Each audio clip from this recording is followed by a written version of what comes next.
नमस्कार, मी डॉक्टर समाधान काळे. डॉक्टर समाधान काळे या यूट्यूब चॅनलमध्ये आपले सर्वांचे स्वागत करीत आहे. आजचा विषय आहे उच्च रक्तदाब. त्याला इंग्रजीमध्ये हाय ब्लड प्रेशर असे म्हटले जाते किंवा हायपरटेन्शन पण म्हटले जाते. उच्च रक्तदाब या विकाराला छुपा खुनी असे म्हटले जाते. उच्च रक्तदाब हा आधुनिक युगातला भयंकर विकार आहे. धावपळीचे जीवन, मानसिक ताण, चिंता, काळजी यामुळे ॲड्रिनल ग्रंथीमधून ॲड्रेनालिन जास्त प्रमाणामध्ये रक्तामध्ये मिसळते, त्यामुळे रक्तदाब वाढतो. रक्तवाहिन्यांमधून वाहणाऱ्या रक्ताद्वारे शरीरातील सर्व पेशींना पौष्टिक घटक आणि प्राणवायू याचा पुरवठा होतो. हृदयाचे आकुंचन झाल्यावर हृदयातील रक्त एका विशिष्ट दाबाने रक्तवाहिन्यांमध्ये फेकले जाते. या दाबालाच रक्तदाब असे म्हटले जाते. रक्ताभिसरणासाठी ठराविक रक्तदाबाची आवश्यकता असते, परंतु रक्तवाहिन्यांचा घेर काही कारणामुळे कमी झाला तर वाहिन्यावर जास्त दाब पडतो. यालाच उच्च रक्तदाब असे म्हटले जाते. त्यामुळे हृदयावर जास्त दाब पडतो. रक्तदाब मोजण्याच्या यंत्राला स्पिग्मोमॅनोमीटर असे म्हटले जाते. यंत्रातील पाऱ्याची उंची मिलीमीटरमध्ये मोजतात. उच्चतम बिंदूला सिस्टॉलिक रक्तदाब आणि निम्नतम बिंदूला डायस्टॉलिक रक्तदाब असे म्हटले जाते. सिस्टॉलिक रक्तदाब हृदयाचे आकुंचन होताच आणि डायस्टॉलिक रक्तदाब हृदयाचे प्रसरण होताच असतो. याला वरचा आणि खालचा रक्तदाब असेही म्हणतात. 120/70 हा सामान्य रक्तदाब समजला जातो. कधी कधी तो 140/90 असू शकतो. 140/90 ते 160/95 च्या दरम्यान रक्तदाब असेल तर तो रक्तदाबाचा उंबरठा आहे असे म्हणतात. 160/96 ते 180/114 तर मध्यम उच्च रक्तदाब आणि 180/115 पेक्षा जास्त असेल तर त्याला उच्चतम रक्तदाब असे म्हणतात. हृदयाचे प्रसरण होतानाच म्हणजे डायस्टॉलिक उच्च रक्तदाब अत्यंत गंभीर स्वरूपाचा असतो, कारण त्याचे परिणाम दीर्घकालीन असतात. हा रक्तदाब जेवढा जास्त असेल तेवढा हृदयाला आणि रक्तवाहिन्यांना धोका जास्त असतो. आता उच्च रक्तदाब म्हणजे हायपरटेन्शनची लक्षणे काय आहेत? सौम्य आणि मध्यम स्वरूपाचा रक्तदाब असेल तर त्याची सहसा लक्षणे दिसत नाहीत. कधी कधी सकाळी चालताना डोक्याच्या मागच्या भागाला आणि मानेला वेदना होतात, पण काही वेळाने त्या नाहीसे होतात. चक्कर येणे, हातपाय दुखणे, खांदे पाठ दुखणे, छातीमध्ये धडधड होणे, डाव्या छातीमध्ये दुखणे, अनेक वेळा लघवीला जाणे, अस्वस्थ वाटणे, थकवा येणे ही उच्च रक्तदाबाची लक्षणे आहेत. उच्च रक्तदाब असणारा माणूस कोणतेही कष्टाचे काम करू शकत नाही, कारण त्याला सतत थकवा असल्यासारखे वाटते. त्याला दम लागतो, भूक मंदावते.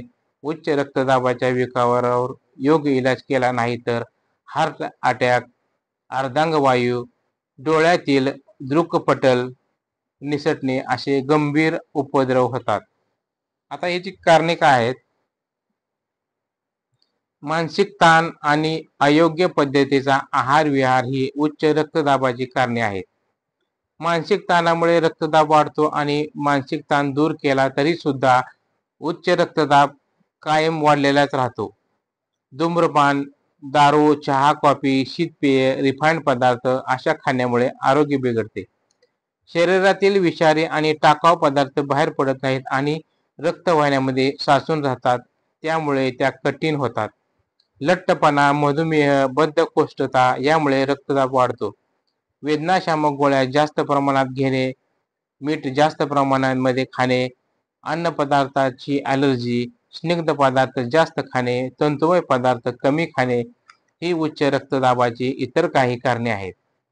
प्रक्रिया केलेल्या अन्नपदार्थात पौष्टिक घटकांचा अभाव असतो, असे खाल्ल्यामुळे आरोग्य बिघडते. मूत्रपिंडामध्ये रेनिन नावाचे रसायन असते. ते रक्तदाबावर नैसर्गिकपणे नियंत्रण ठेवते. रेनिनचे प्रमाण वाढले तर शरीरामध्ये मीठ जास्त प्रमाणामध्ये साचून राहते, त्यामुळे रक्ताचे घनफळ वाढते, म्हणून रक्तदाब वाढतो. मूत्रपिंडाचे विकार आणि वारंवार होणारा मूत्रपिंड शोध यामुळे रक्तदाब वाढतो. आता ह्याला उपचार काय आहेत? आधुनिक उपचारानुसार गोळ्या घेऊन रक्तदाब खाली आणतात, परंतु मूळ कारण काढून टाकण्याचा प्रयत्न केला जात नाही. गोळ्याने तात्पुरता आराम पडतो, परंतु गोळ्यांचे दुष्परिणाम जास्त असतात. काही अपवाद सोडता उच्च रक्तदाबावरच्या सर्वच गोळ्या विषारी आहेत, म्हणून सर्वात सोपा मार्ग म्हणजे तो मूळ कारण दूर करणे. विषारी शरीरामधील विषारी आणि टाकाऊ पदार्थांनी रक्तदाब वाढतो, म्हणून हे पदार्थ निसर्गोपचाराने बाहेर काढून टाकणे हा सर्वात मोठा मार्ग आहे. संतुलित आहार, व्यायाम आणि विश्रांती या गोष्टी उच्च रक्तदाब कमी करण्यासाठी अत्यंत आवश्यक आहेत. मांसाहार आणि अंडी यामुळे रक्तदाब वाढतो, म्हणून हे पदार्थ खाऊ नयेत. फळे, प्रथिनांचे प्रमाण कमी प्रमाणात आणि मांसाहार विरहित आहार यामुळे उच्च रक्तदाब कमी होतो. फळे आणि भाज्या आहारामध्ये असतील तर शरीरातील टाकाऊ पदार्थ बाहेर पडण्यास मदत होते. उपचाराची सुरुवात म्हणून रुग्णाने 1 आठवडा उपवास करावा. दर 5 तासांनी याप्रमाणे दिवसातून 3 वेळा नुसती फळे खाऊन लंघन करावे. संत्री, सफरचंद, पेर, आंबा, पेरू, अननस, रास्पबेरी, टरबूज यापैकी फळे खावी. केळी, फणस खाऊ नये. लंघन काळामध्ये दूध घ्यायला हरकत नाही. दूध ताजे आणि एकदाच उकळलेले असावे. यानंतर 2 आठवड्यांनी धान्य आहार सुरू करावा. उच्च रक्तदाब कमी करण्यासाठी कच्च्या भाज्या आणि कोशिंबीर खाणे आवश्यक आहे. भाज्या शिजवायच्या असतील तर त्या जास्त शिजवू नये. काकडी, गाजर, टोमॅटो, कांदा, मुळा, कोबी, पालक या भाज्या शक्यतो कच्च्या खाव्यात. त्या बारीक करून त्यावर लिंबाचा रस पिळावा, म्हणजे त्याला चांगली चव येते.